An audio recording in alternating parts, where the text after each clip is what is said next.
يومئذ قال رسول الله صلى الله عليه وسلم بل أنتم يومئذ كثير ولكنكم غثاء كغثاء السيل ولينزعن الله من صدور عدوكم المهابة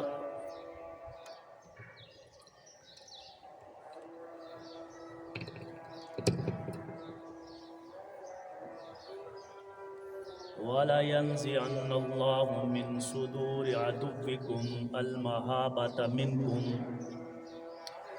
وَلْيَقْذِفَنَّ اللَّهُ فِي قُلُوبِكُمُ الْوَهْنَ قالوا يا رسول الله صلى الله عليه وسلم وما الوهن يا رسول الله قال حب الدنيا وكراهية الموت او کما قال النبی صلی اللہ علیہ وسلم۔ ہر قسم کی حمد و ثنا تعریف کی بریائی بڑائی اللہ مالک الملک کے لیے، اور درود و سلام امام الانبیاء خاتم النبیین جناب محمد رسول اللہ صلی اللہ علیہ وسلم کی ذات بابرکات پر۔ اللہ رب العزت کا یہ احسان عظیم ہے کہ اس نے ہمیں ایمان اور صحت کی بہترین حالت میں دنیا کی بہترین جگہ میں آ کر فرضیت جمعہ کی ادائیگی کی توفیق بخشی ہے۔ اللہ رب العزت مجھے قرآن و حدیث کو بیان کرنے، ہمیں سن کر عمل پیرا ہونے اور آگے پہنچانے کی توفیق عطا فرمائے۔ ہماری آج کی اس گفتگو کا جو موضوع ہے یہ گزشتہ جو جمعہ ہے اسی سے پیوستہ ہے، اور گزشتہ جمعہ میں ہم نے اس موضوع پر بات کی تھی کہ قرب قیامت رسول اللہ صلی اللہ علیہ وسلم کی وہ کون سی پیشین گوئیاں ہیں جن میں آج ہم گزر رہے ہیں، اور نبی کریم صلی اللہ علیہ وسلم نے جو فرمایا تھا وہ آج حرف بحرف پورا ہو رہا ہے۔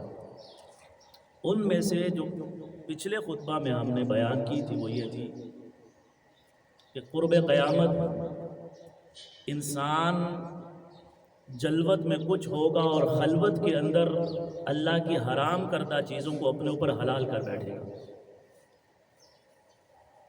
اس پر ہم نے قرآن و حدیث سے دلائل بھی دیے تھے، اور ایک حدیث کے اوپر ہم نے گفتگو کی تھی کہ رسول اللہ صلی اللہ علیہ وسلم نے فرمایا قرب قیامت ایسے لوگ ہوں گے تمہاری طرح نمازیں بھی پڑھیں گے، تم ہی میں سے ہوں گے، تمہارے جیسے ہوں گے، نماز روزہ حج زکوٰۃ اتنی نیکیاں ہوں گی قیامت کے دن بڑے پہاڑ جتنی نیکیاں ہوں گی، اور اللہ تعالیٰ انہیں ہواؤں کے اندر ایسے اڑا دے گا جیسے تیز آندھی میں تن کے اڑ جاتے ہیں، ان کی کوئی حیثیت نہیں، اللہ ان کا کوئی اجر نہیں دے گا۔ اور وجہ کیا ہوگی کہ جب وہ اکیلے ہوں گے تو اللہ کے حرام کردہ چیزوں کو اپنے اوپر حلال کر بیٹھے، اور اس پر ہم نے اپنے اس زمانے سے جو مثال دی تھی وہ یہ تھی کہ اس وقت سوشل میڈیا جو ہے جو ہماری نیکیوں کو ہباء منصورہ کیے جا رہا ہے، ادھر سے ہم سارا دن نماز روزہ حج زکوٰۃ لین دین معاملات میں بڑا بچتے ہیں، لیکن جو ہی خلوت میں ہوتے ہیں، رات کی تاریکی چھاتی ہے، ہم بیٹھتے ہیں تو پھر ہماری آنکھیں بھی محفوظ نہیں رہتی ہیں، ہماری زبان سے کوئی محفوظ نہیں رہتا ہے، ایک دوسرے کے اوپر طعن و تشنیع ہے، اور دوسرے کے عیوب کی پردہ پوشی کی بجائے ہم اس کے عیوب کو عیاں کرتے ہیں۔ سوشل میڈیا بھرا ہوا ہے۔ یہ ایک مثال دی تھی، اور میں اور آپ اپنے آپ کو ہم دیکھ سکتے ہیں کہ کیا ایسا ہے یا نہیں ہے کہ ہم تنہائی کے اندر جن چیزوں کو اللہ نے حرام کیا ان کو حلال کر لیتے ہیں۔ اور حرام سے مراد یہی نہیں ہے صرف اللہ نے جو ہے شراب کو حرام کر دیا ہے، بدکاری کو حرام کیا ہے، سور کا گوشت کھانا حرام ہے۔ اللہ تعالیٰ نے جس چیز سے منع کر دیا ہے، یہ اصول ہے، وہ حرام ہے، اور جس چیز کا اللہ نے حکم دیا ہے وہ ہمارے لیے حلال ہے۔ قرآن مجید کی ہم نے آیت بھی اس کو کوٹ کیا تھا کہ اللہ تعالیٰ نے فرمایا ہے کہ مومن مرد اپنی آنکھوں کو جھکا کر رکھے اور اپنی شرمگاہوں کی حفاظت کرے۔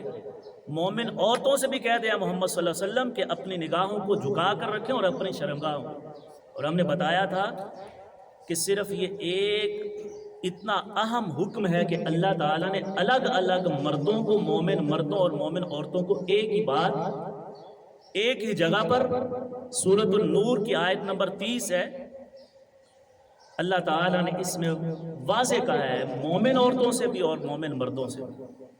یہ ہمارا پچھلے خطبے کا موضوع تھا۔ آج جو ہمارا موضوع ہے وہ یہ ہے کہ قیامت کے قریب مسلمانوں کی، مومنوں کی حیثیت ایسے ہو جائے گی جیسے پانی کے اوپر، سمندر کے اوپر تنکے جو ہے وہ بہتے ہوئے چلے جاتے ہیں، ان کی کوئی حیثیت نہیں ہے۔ اس طرح مسلمانوں کی حیثیت اتنی ہو جائے گی، مسلمان زب و حالی کا شکار ہوں گے، کفار ان کے اوپر ایسے ٹوٹ پڑیں گے جیسے بھوکے جو ہے وہ کھانے کے اوپر ٹوٹ پڑتے ہیں۔ اور اگر آج دیکھا جائے، میں افغانستان کی بات نہیں کرتا، موجودہ اس وقت جب ہم یہ خطبہ پڑھ رہے ہیں، سن رہے ہیں، اس وقت اسرائیلی افواج بھی ہمارے مسلمان بھائیوں فلسطینیوں کے اوپر بمباری کرتے ہوئے نظر آتے ہیں۔ خبروں میں آپ نے پڑھا ہوگا، دیکھا ہوگا، سنا ہوگا، کل 4 معصوم بچوں کو نشانہ بنایا، ایک ماں ہے، چھوٹے چھوٹے اس کے بچے ہیں، اس کے اوپر بم گرا کر ان کو شہید کر دیا گیا۔ یہ کل کی رپورٹ ہے جو میڈیا نے کی، اور میڈیا آپ کو پتہ ہے کیا دکھاتا ہے؟ 100 ہے تو ایک دکھاتا ہے، اور ایک ہو کافروں کا وہ بڑا چڑھا کر بیان کرتے ہیں کہ اتنا نقصان ہو گیا۔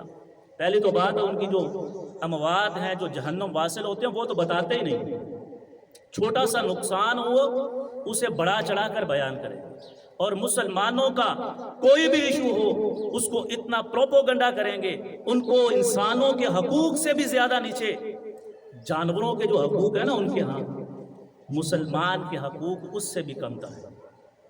یہ محمد رسول اللہ صلی اللہ علیہ وسلم فرماتے ہیں، صحیح حدیث ہے، ابو داؤد کی حدیث نمبر جو میں نے پڑھی ہے 4297 ہے، یہ میں نے آپ کو پڑھ کر آج سنانی ہے، اور ہم نے دیکھنا ہے کہ ہماری حیثیت، ہمارا مقام، ہم ایسے نہیں ہو چکے۔ مسلمان پاکستان کے اندر اور پوری دنیا کے اندر عموماً مسلمانوں کی حیثیت زیرو ہو چکی ہے، اور اس کی وجہ رسول اللہ صلی اللہ علیہ وسلم نے اپنے اس فرمان کے اندر آج سے 1400 سال پہلے پیشین گوئی کر دی تھی، جب تم دیکھ لو مسلمانوں کے اندر یہ 2 چیزیں عام ہو جائیں تو پھر ان کی حیثیت جو ہے وہ لوگوں کے نزدیک تنکوں سے بھی زیادہ حقیر ہوں گے، کوڑے کرکٹ سے بھی زیادہ حقیر ہوں گے۔ یہ میں اپنی طرف سے الفاظ نہیں کہتا، یہ حدیث کے الفاظ ہیں، ذرا حدیث سنیے۔ یوشک الامم، نبی کریم صلی اللہ علیہ وسلم فرماتے ہیں قریب ہے وہ وقت، بہت قریب ہے، یوشک الامم، تمہارے اوپر تمام کفر، الکفر ملت واحدہ، ایک ہو کر، یوشک الامم، تمہارے اوپر ساری امتیں، سارے مذاہب، سارے ادیان باطلہ اکٹھے ہو جائیں گے، سارے کافر تمہارے اوپر حملہ آور ہو جائیں گے۔ کیسے ہوں گے؟ ان تدع علیکم کما تدع الاکلۃ الی قصعتها، ایسے اکٹھے ہوں گے جیسے کھانے کے لیے بلایا جاتا ہے، دعوت کی جاتی ہے کہ آؤ کھانا تیار ہے کھا لو، اور جب کھانا کھل جائے تو سارے اس کھانے کی طرف بھاگتے ہیں۔ بیائن ہی اسی طرح تمہارے اوپر وہ بھوکے کتوں کی طرح ٹوٹ پڑیں گے، جیسے جانوروں کو چارے کے لیے کھول دیا جائے تو وہ بھاگتے ہیں اپنے اپنے کھانے کی طرف، بیائن ہی اسی طرح مسلمانوں کے اوپر کافر ٹوٹ پڑیں گے۔ فقال قائل، رسول اللہ صلی اللہ علیہ وسلم سے ایک آدمی نے پوچھا، صحابی نے پوچھا، اے اللہ کے نبی صلی اللہ علیہ وسلم، ومن قلت نحن یومئذ، کیا اس وقت ہم، اس دن جس دن یہ کافر سارے جمع ہو کر ہمارے اوپر ٹوٹ پڑیں گے، کیا ہم کم ہوں گے؟ آج ہمارے مسلمانوں کی تعداد ہے، دن بدن ہم فتوحات کر رہے ہیں آپ کے جھنڈے تلے، اور مسلمان ہم جو ہے وہ فتوحات پر فتوحات کر رہے ہیں، تو کیا ہم جو ہے اس وقت کم ہوں گے؟ رسول اللہ صلی اللہ علیہ وسلم نے فرمایا، بل انتم یومئذ کثیر۔ یہ الفاظ ذرا غور سے سنیے، حدیث اس کو یاد کر لیجئے اور اپنا محاسبہ کرنا ہے۔ آپ صلی اللہ علیہ وسلم فرماتے ہیں بلکہ انتم، تم سب لوگ مسلمان مومن، یومئذ، اس دن، کثیر، بہت زیادہ ہوں گے۔ 57 ملک ہیں مسلمانوں کے، اس وقت مسلمانوں کے آزاد ممالک کی جو گنتی ہے وہ 57 مسلمان ملک ہے جہاں پر اسلامی حکومت ہے، مسلمانوں کی حکومت ہے۔ وَلَٰكِنَّكُمْ، لیکن تم ہوگے کیا، تمہاری حیثیت کیا ہوگی؟ کَغُثَاءٍ السَّیل، تمہاری مثال ایسے ہوگی جیسے سمندر کے اوپر تنکے ہیں، جھاگ ہے، وہ کوڑا کرکٹ ہے جس کو چھل آتی ہے تو وہ ایک کنارے پر لگا دیتی ہے اور وہ پھر آگے چلی جاتی ہے، کوئی حیثیت نہیں ہے اس کی۔ بہت بڑا سمندر ہے، پانی ہے، ٹھاٹھے مارتا ہے، لیکن ایک تنکا بھی اگر اس میں گرایا جائے تو اس کو ایک ہی لہر آتی ہے اور وہ کنارے سے باہر پھینک دیتی ہے، کوئی حیثیت نہیں ہے اس کی، وہ اپنے پاؤں نہیں جما سکتی، وہ اس کے اندر سما نہیں سکتی ہے، وہ کوڑا کرکٹ، وہ جھاگ۔ تمہاری حیثیت اس وقت انسانوں کے، ان کافروں کے مقابلے میں ایسی ہو جائے گی۔ اور آج 57 ملک ہیں، اسلامی ممالک، OIC بنی ہوئی ہے، مسلمان ممالکوں کا اتحاد ہے، بنیاد رکھی گئی ہے۔ پہلا اجلاس ہوا ہے رباط کے اندر، دوسرا پاکستان میں ہوا ہے، سارے مسلمان ملکوں کو اکٹھا کیا گیا۔ ذوالفقار علی بھٹو نے کہا ہم اکٹھے ہوں، ہم ان کافروں کو جواب دیں گے۔ ہر سال اجلاس ہوتا ہے، سلامتی کونسل ہے، فلاں کونسلیں ہیں بنی ہوئی ہیں، لیکن مسلمان کی کوئی وہاں پر حیثیت نہیں۔ ہمارے وزیر اعظم جاتے ہیں اقوام متحدہ کی سلامتی کونسل میں خطاب کرنے کے لیے، ان کو لکھ کر دیا جاتا ہے یہ آپ نے بات کرنی ہے، اس لفظ سے ایک بھی اگر بولا ہے تو تمہاری رکنیت ختم ہو جائے گی، تمہیں قرضہ نہیں دیا جائے گا۔ اور میرے بھائیوں، اللہ کے نبی صلی اللہ علیہ وسلم نے آج سے 1400 سال پہلے پیشین گوئی کر دی تھی، کَغُثَاءٍ السَّیل، تمہاری مثال ایسے ہوگی۔ وَلَا يَنزِعَنَّ اللَّهُ، اگلی بات کیا ہوگا؟ یہ کس لیے ہوگا؟ وَلَا يَنزِعَنَّ اللَّهُ، اللہ تمہارے دشمنوں کے دلوں سے کھینچ لے گا، مِن صُدُورِ عَدُوِّكُمْ، تمہارے جو دشمن ہیں ان کے سینے سے، ان کے دل سے تمہارا خوف، تمہارا ڈر، تمہاری ہیبت، تمہارا رعب اللہ اٹھا لے گا، تمہاری کوئی حیثیت نہیں ہوگی، تمہارے پاس ایٹم بھی ہوگا۔ آج ہم فخریہ کہتے ہیں پاکستان وہ واحد اسلامی ملک ہے جس کے پاس ایٹم ہے، یہ ایٹم تمام اسلامی ملکوں کا ہے۔ اگر کسی مسلمان ملک کو ضرورت پڑی ہم حاضر ہیں، ہماری فوجیں وہاں پر جا کر لڑتی بھی ہیں، اور آج پوری دنیا میں اسلامی فورس کی ایک جمعیت ہے، اکٹھے ہیں، پاکستان ان کو لیڈ کرتا ہے، لیکن اس کے باوجود ایٹم چل کہاں پر رہے ہیں؟ چلا کون رہا ہے؟ کوئی بتا دے مجھے۔ رسول اللہ صلی اللہ علیہ وسلم کی حدیث کتنی سچی ہے، وہ سچے ہیں، محمد الرسول اللہ صلی اللہ علیہ وسلم سے بڑھ کر کسی کی بات سچی ہو سکتی ہے؟ نبی مکرم صلی اللہ علیہ وسلم فرماتے ہیں وَلَا يَنزِعَنَّ اللَّهُ مِن صُدُورِ عُدُوِّكُمْ الْمَحَابَةَ مِنْكُمْ، تمہاری ہیبت کو، تمہارے رعب کو اللہ تمہارے دشمنوں کے سینوں سے نکال دے گا۔ اس کی وجہ اللہ کے نبی صلی اللہ علیہ وسلم نے آگے بتائی، وَلَا يَقْذِفَنَّ اللَّهُ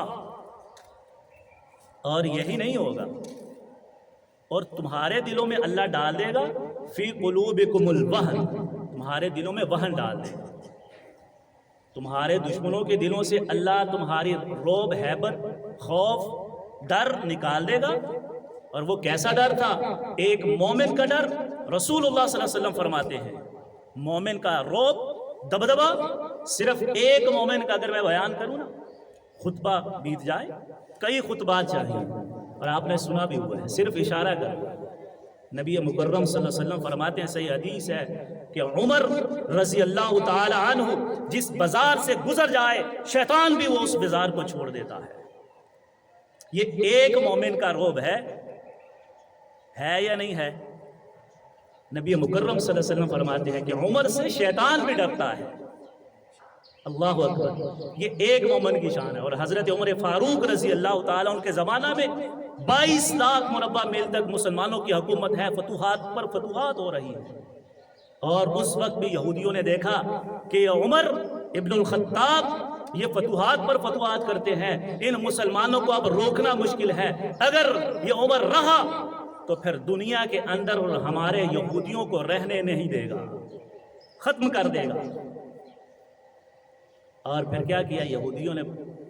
حضرت عمر ابن خطاب کو نماز کی حالت میں خنجر مار کر شہید کر دیا کہ ہم ان سے سامنے نہیں لڑ سکتے ہیں، ہم ان سے جیت نہیں سکتے ہیں۔ وہ سامنے آتے دیکھ کر لرزہ طاری ہو جاتا تھا، ان کافروں کو مسلمانوں کے سامنے جنگ کرنے سے وہ کتراتے تھے۔ حضرت خالد ابن الولید کی فتوحات کو دیکھ لیجئے، چھوٹے چھوٹے صحابہ اکرام، معاذ اور معوذ کو دیکھ لیجئے، ایک 13-14 سال کا بچہ ہے اور اس وقت کا فوج کا سرار ہے اور اپنے خاندان میں سب سے اعلیٰ ہے۔ ابو جہل، عمر ابن ہشام، ابو الحکم، جس کو وہ سمجھتے تھے کہ یہ ہمارا چیف ہے، لیڈر ہے، سب سے سمجھ بوجھ کے اندر سب سے آگے ہے، جس کے پاس طاقت بھی ہے، خاندان بھی ہے، مال بھی ہے، شجاعت بھی ہے، بہادری بھی ہے، قد کاٹ بھی ہے، اس کو لے کر آئے، اس کے جھنڈے تلے مسلمانوں کو کچلنے کے لیے آئے جنگ بدر میں، بدر کے میدان میں، اور اس کو قتل کس نے کیا؟ اس کو جہنم واصل کس نے کیا ہے؟ وہ 13-14 سال کا جو ہے وہ معاذ اور معوذ ہیں، وہ اٹھتے ہیں، پکڑتے ہیں، پوچھتے ہیں بتائے مجھے ابو جہل اللہ اور اس کے رسول کا دشمن کون ہے؟ اشارہ کیا جاتا ہے، جھپٹتے ہیں اور ایک ہی بار میں اس کی گردن کو اڑا دیتے ہیں۔ یہ ہے مومن کا رعب اور دبدبا۔ لیکن رسول اللہ صلی اللہ علیہ وسلم فرماتے ہیں قرب قیامت میں تمہیں بتا رہا ہوں، یہ میری پیشین گوئی ہے کہ قیامت کے قریب اللہ تمہارے دشمنوں کے دلوں سے تمہارا خوف اٹھا لے گا، وہ تم سے ڈریں گے نہیں۔ تمہارے پاس ایٹم بھی ہوگا، تم ایٹمی طاقت بھی ہوگے تو وہ تمہارے سے ڈرے گا نہیں، تمہارے گھروں کے اندر آ کر ڈرون سے حملہ کرے گا، تمہاری سرحدوں کو پامال کرے گا، دن دہاڑے آئے گا اور وہ مار کر چلا جائے گا، تم کچھ بھی نہیں کر سکتے۔ بڑی جی ہماری فوج ہے، ہماری قربانیاں ہیں، لیکن ہم نے اپنا محاسبہ بھی کرنا ہے۔ میں یہ نہیں کہتا کہ اب آپ دل برداشتہ ہو جائیں، ہمارے شہداء قربانیاں دے رہے ہیں الحمدللہ، ابھی بھی ہے، لیکن بحیثیت مجموعی ہمارے مسلمانوں کے اندر وہ روب، وہ دبدبا، وہ اللہ کی خشیت، وہ اللہ کی مدد، وہ ساتھ نہیں ہے۔ کیوں نہیں ہے؟ اب یہ تھوڑے لوگ ہیں جو اس سے بچے ہوئے ہیں۔ یہ کتنے سے لوگ ہیں جو مسجد میں ہیں؟ یہ ہے مومن۔ یہ اگر سارے ایسے ہو جائے تو اللہ پھر اس دنیا کو ختم کر دے، پھر تو دنیا 1 منٹ بھی نہ چلے۔ اگر اللہ اس کے باغی ہو جائے، جب حدیں ساری کراس کر جائے، تو پھر اللہ کی یہ سنت ہے، اللہ کا طریقہ ہے، پھر اس امت کو، اس قوم کو اللہ صفحہ ہستی سے ختم کر دیتا ہے۔ قوم عاد، قوم سمود، قوم لوط کا قرآن مجید میں، احادیث میں اگر مطالعہ کیا جائے، وہ جب ساری حدیں کراس کر گئے، اللہ تعالیٰ نے ان سب کو ختم کر دیا، یہاں تک کہ زمین سے اٹھا کر آسمان سے الٹے دے مارا زمین پر۔ اللہ کے نبی صلی اللہ علیہ وسلم نے فرمایا فی قلوبکم الوہن، تمہارے دلوں کے اندر وہن آ جائے گا۔ قالو، صحابہ کرام نے کہا وما الوہن یا رسول اللہ، یہ وہن کیا ہے، یہ بتا دیجیے۔ یہ آخری جو بات ہے نا، اس کو ذرا سمجھنا ہے ہم نے۔ نبی کریم نے کیا فرمایا؟ اب میں نے اور آپ نے محاسبہ کرنا ہے، کیوں ہماری حیثیت ان کافروں کے سامنے تنکوں کی برابر ہو چکی ہے؟ کیوں وہ سارے اکٹھے ہو کر الکفر ملت واحدہ کی تصویر بنتے ہوئے مسلمانوں پر ٹوٹ پڑے ہیں؟ کبھی وہ افغانستان میں آتے ہیں بمباری کرتے ہیں، کبھی وہ یہ عراق میں چلے جاتے ہیں، کبھی شام کے اندر، اب فلسطین اور اہل غزہ کے اوپر وہ دن دہاڑے بمباری کرتے ہیں۔ یہ کیوں ہے؟ رسول اللہ صلی اللہ علیہ وسلم نے فرمایا تمہارے اندر وہن کی بیماری آ جائے گی۔ اور وہن کیا ہے؟ قال رسول اللہ صلی اللہ علیہ وسلم الوہن حب الدنیا وکراہیت الموت۔ رسول اللہ صلی اللہ علیہ وسلم نے ایک لفظ کے اندر پوری حقیقت کو سمو دیا، بتا دیا۔ جب تمہارے اندر حب دنیا آ جائے، دنیا کی محبت غالب آ جائے، اللہ کی محبت تمہارے دلوں سے نکل جائے، دین کی محبت کم ہو جائے اور دنیا تمہارے دل کے اندر زیادہ سرایت کر جائے، وَكَرَاهِيَةُ الْمَوْتِ، اور موت سے تم ڈرنا شروع کر دو، بھاگنا شروع کر دو اور کہو کہ میں نے مرنا ہی نہیں، موت کو بھول جاؤ، اس موت کو جس کے بارے میں اللہ نے قرآن کے اندر فرمایا ہے الَّذِي خَلَقَ الْمَوْتَ وَالْحَيَاةَ، ہم نے موت کو پیدا کیا اور زندگی کو پیدا کیا۔ موت کا پہلے تذکرہ۔ آج کتنے لوگ ہیں جو ہم موت کو یاد رکھے ہوئے ہیں؟ جتنے گناہ، جتنی اللہ کی نافرمانی ہوتی ہے وہ ساری کس وجہ سے ہے؟ ہمیں مرنے کا کوئی ہو، مرنے کا تصور اگر آ جائے نا کہ میں نے مر کے اللہ کے سامنے زندہ ہونا، فکر آخرت، رسول اللہ صلی اللہ علیہ وسلم، یہ ایمانیات میں ایک جز ہے باقاعدہ، اس کا ایمان ہی مکمل نہیں ہوتا جو آخرت کو نہیں مانتا۔ الذین یؤمنون بالآخرہ، سورۃ البقرہ پہلی دوسری سورت ہے، اس کے آغاز میں اللہ نے مومنوں کی جو صفات بیان کی ہیں، ہم قرآن پڑھتے ہیں تو بس رٹا اوپر سے، اس کا بھی ثواب ہے لیکن اس کے اوپر غور و فکر بھی کرنا ہے۔ اللہ نے فرمایا ہے مومن وہ ہے جو آخرت کے اوپر وَبِالْآخِرَةِ هُمْ يُوقِنُونَ، یقین رکھتے ہیں۔ اللہ نے یہ نہیں کہا ایمان رکھتے ہیں، مانتے ہیں، یقین۔ یقین کس چیز کا ہوتا ہے؟ یقین یہ ہے کہ اس وقت دوپہر ہے، سر کے اوپر سورج چمک رہا ہے، مجھے یقین ہے، پکا یقین ہے یہ۔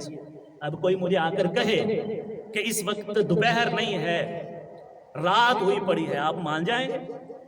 کہیں گے بھائی یہ سامنے سورج ہے، کیسے میں تمہاری بات پر یقین کر جاؤں؟ مجھے دھوپ کے نکلنے سے دن کے دوپہر ہونے کا یقین ہے۔ اسی طرح مومن وہ ہے، رسول اللہ فرماتا ہے وَبِالْآخِرَةِ هُمْ يُوقِنُونَ، وہ یقین رکھتے ہیں۔ ہمارا آخرت پر یقین ہے۔ اگر آخرت پر یقین ہو تو ملاوٹ کرے گا کوئی؟ آخرت پر یقین ہو اللہ کی نافرمانی ہوگی؟ آخرت پر یقین ہو جمعہ کے وقت میں کاروبار ہو سکتا ہے؟ جس کو پتا ہو ابھی آنکھیں بند ہو جائیں۔ کتنے لوگ کام کرتے ہوئے، آتے جاتے، بات چیت کرتے ہوئے، بیٹھے ہوئے، کیا جی اٹیک ہوا، وہ مر گیا، پتہ ہی نہیں چلا۔ موت اللہ تعالیٰ نے قرآن مجید میں فرمایا ہے یہ تمہارے اندر یہ جو چیزیں ہیں نا، دنیا کی محبت، یہ اتنی سرایت کر جائے گی جس کی وجہ سے تم اللہ کو بھول جاؤ گے۔ یہ میں نہیں کہتا، یہ اللہ نے ہمیں آزمانے کے لیے بھی۔ اللہ دیکھتا ہے کون ہے مومن جو اس محبت کے اوپر، اللہ کی محبت، والذین آمنوا اشد حبا للہ، اللہ فرماتا ہے مومن جو ہے وہ سب سے زیادہ محبت کس سے کرتے ہیں؟ اللہ سے کرتے ہیں۔ وہ دنیا سے نہیں کرتے ہیں، آخرت سے۔ ان کے سامنے ہر وقت اللہ کی ذات ہے، اللہ کے سامنے پیش ہونے کا خدشہ ہے کہ ہم نے اللہ کے سامنے جواب دے ہوا ہے۔ اللہ فرماتا ہے زُيِّنَ لِلنَّاسِ، اللہ نے یہ دنیا بڑی خوبصورت بنائی لیکن آخرت جنت اس سے بھی زیادہ کئی گنا ہے۔ یہ ہمیں دیکھ کر لگتا ہے نا یار یہ اتنا بڑا دنیا، اتنی خوبصورت، اتنی لذتیں، اتنے مزے، یہ اللہ نے ہماری آزمائش کے لیے۔ اور رسول اللہ صلی اللہ علیہ وسلم نے حدیث میں آتا ہے اللہ نے جب دنیا کو بنایا، جنت کو، تو اس کو مشکلات کے ساتھ ڈھانپ دیا، اور دوزخ کو بنایا تو اس کو بہت خوشنما چیزوں سے ڈھانپ دیا۔ اب ہم جہنم کی طرف جا رہے ہیں، اور وہ یہ دنیا، یہ آخرت کی کھیتی، ہم یہ سنتے ہیں دنیا آخرت کی، الدنیا مزرعۃ الآخرہ، یہ دنیا میں جو بوگ ہے وہی آخرت میں۔ اللہ فرماتے ہیں زُيِّنَ لِلنَّاسِ حُبُّ الشَّهَوَاتِ مِنَ النِّسَاءِ، اللہ نے اس دنیا کو مزین کر دیا، خوبصورت بنا دیا ہے، ڈھانپ دیا ہے۔ کس کے ساتھ؟ من النساء۔ یہ قرآن ہے، کتنی خوبصورت باتیں بیان کرتے رہیں تو میں کہتا ہوں بندہ اکتاتا ہی نہیں، لیکن کیا ہے ہماری دوسری بھی ضروریات ہے۔ سورۃ آل عمران کی آیت نمبر 14، اس کو آپ نے جا کر پڑھنا ہے۔ حب زین للناس حب الشہوات، اللہ نے مزین کر دیا ہے لوگوں کے لیے کس کو؟ شہوات، خوشنما بنا دیا ہے، من النساء، عورتوں سے۔ سب سے انسان کی بڑی کمزوری عورت، اللہ نے پہلے تذکرہ اسی کا کیا۔ حضرت آدم کو جنت کے اندر ٹھہرایا، ساری نعمتیں تھیں، دل نہیں لگ رہا، پھر اللہ تعالیٰ نے حضرت حوا کو پیدا کیا، اب جو ہے نا وہ خوش۔ انسان کی سب سے پہلی جس کو انسان بڑا محبوب جانتا ہے، حب الشہوات من النساء والبنین، عورتوں کے بعد پھر بیٹے۔ اللہ نے دیکھو بیٹوں کا تذکرہ کیا، انسان ہے، بیٹیاں جو ہے نا کوئی بھی، اللہ نے کہا انسان ہے، بیٹوں کو چاہتا ہے، میرا خاندان ہو، میرا نام ہو، قبیلہ ہو، پتہ چلے یہ اس کے بیٹے ہیں، فلاں چودھری ہے، اس کے 12 بیٹے ہیں، اتنے بیٹے پوتے ہوں، اور بیٹی ہو جائے تو منہ چھپائے پھرتا ہے۔ اللہ فرماتا ہے یہ تمہیں پسند ہے، والقناطیر، پھر سونے کے سونا ہو میرے پاس، کنگن ہو میرے پاس، جو انگوٹھیاں ہوں میرے پاس، جو ہے وہ کئی جو ہے وہ تولے سونا ہو میرے پاس، یہ زیور ہے، والمقنطرہ، اور چاندی ہو، من الذهب والفضة والخیل، سونے چاندی خزانے، والخیل، اور گھوڑے گاڑیاں، مسومہ، والانعام، اور چوپائے ہوں، بھینسیں ہوں، میرا باڑا ہو، بڑا فارم ہاؤس ہو، والحرث، اور کھیتی باڑی ہو، میری فصلیں ہوں، پتہ چلے یہ ذمہ دار ہے، یہ چودھری ہے، پنڈ کا وڈیرا ہے۔ آج ہمارے اندر یہ پیمانے عام ہو چکے، یہ اللہ نے قرآن، ذالک متاع الحیات الدنیا، اللہ کہتے ہیں یہ دنیا کا ساز و سامان ہے سارا، واللہ عندہ حسن المآب، اور اللہ کے پاس وہ اس سے بہت اچھا ٹھکانہ ہے، اور وہ کیا ہے؟ جنت ہے۔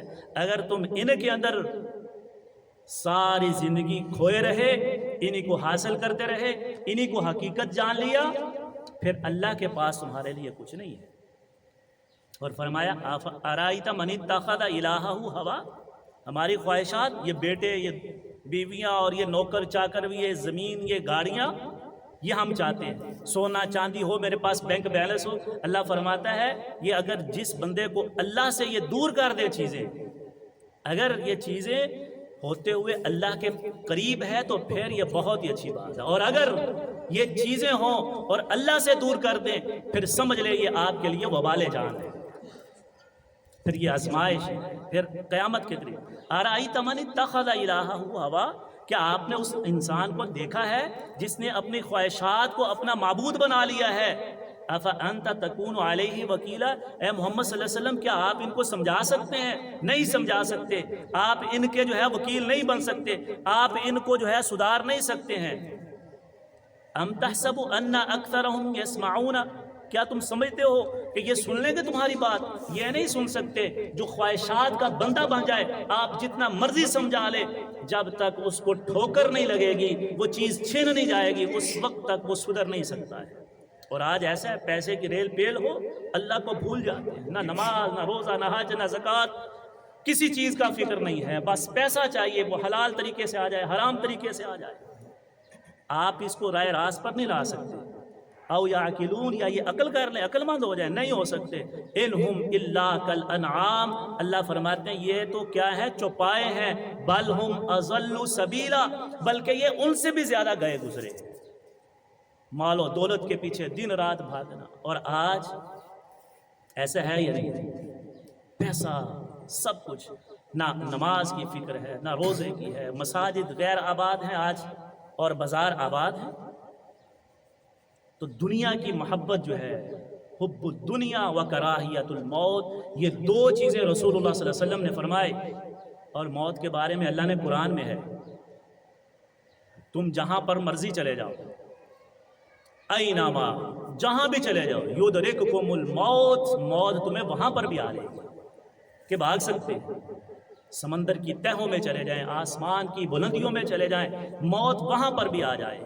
اس لیے میرے بھائیوں، یہ قیامت کی نشانیوں میں سے ایک نشانی ہے کہ لوگ دنیا کے اندر دنیا کی محبت میں آگے نکل جائیں گے اور اللہ اور اس کے رسول کو چھوڑ دیں گے، تو اللہ ان کے اوپر پھر کافروں کو مسلط کر دے گا۔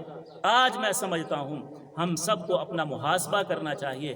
اگر ہمارے اندر بھی اللہ کو چھوڑ کر دنیا کی محبت غالب ہے، موت سے ہم بھاگ رہے ہیں، موت کو بھولے ہوئے ہیں، تو پھر یہ تب تک ہم نہیں سدھر سکتے، ہماری حالت نہیں بہتر ہو سکتی جب تک ہم ان دونوں چیزوں کی اصلاح نہ کر لیں۔ اور کافر اسی طرح ہمیں مارتے رہیں گے اور ہمارے جو ہے نا گھروں کے اندر گھس کر بمباری کرتے رہیں گے، وہ افغانستان ہو، وہ شام ہو، وہ فلسطین ہو، وہ غزہ ہو، وہ ایران ہو، وہ عراق ہو، وہ پاکستان کے جو ہے ہمارے قبائلی علاقہ جات ہو، بلوچستان ہو، وہاں پر پھر یہ کاروائیاں ہوتی رہیں گی۔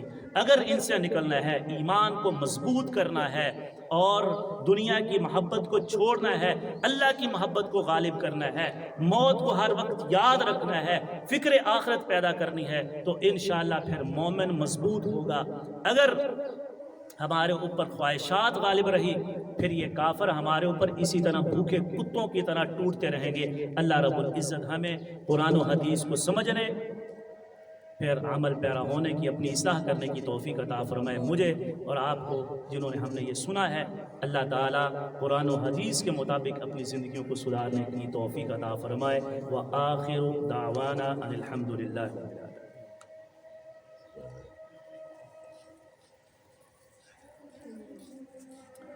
ان الحمد للہ نحمده ونستعینه ونستغفره ونعوذ باللہ من شرور انفسنا ومن سیئات اعمالنا، من يهده الله فلا مضل له ومن يضلل فلا هادي له، واشهد ان لا اله الا الله واشهد ان محمدا عبده ورسوله۔ اما بعد فان خير الحديث كتاب الله وخير الهدي هدي محمد صلى الله عليه وسلم، وشر الامور محدثاتها وكل محدثة بدعة وكل بدعة ضلالة وكل ضلالة في النار۔ اللهم صل على محمد وعلى آل محمد كما صليت على إبراهيم وعلى آل إبراهيم إنك حميد مجيد۔ اللهم بارك على محمد وعلى آل محمد كما باركت على إبراهيم وعلى آل إبراهيم إنك حميد مجيد۔ سبحان ربك رب العزة عما يصفون وسلام على المرسلين والحمد لله رب العالمين۔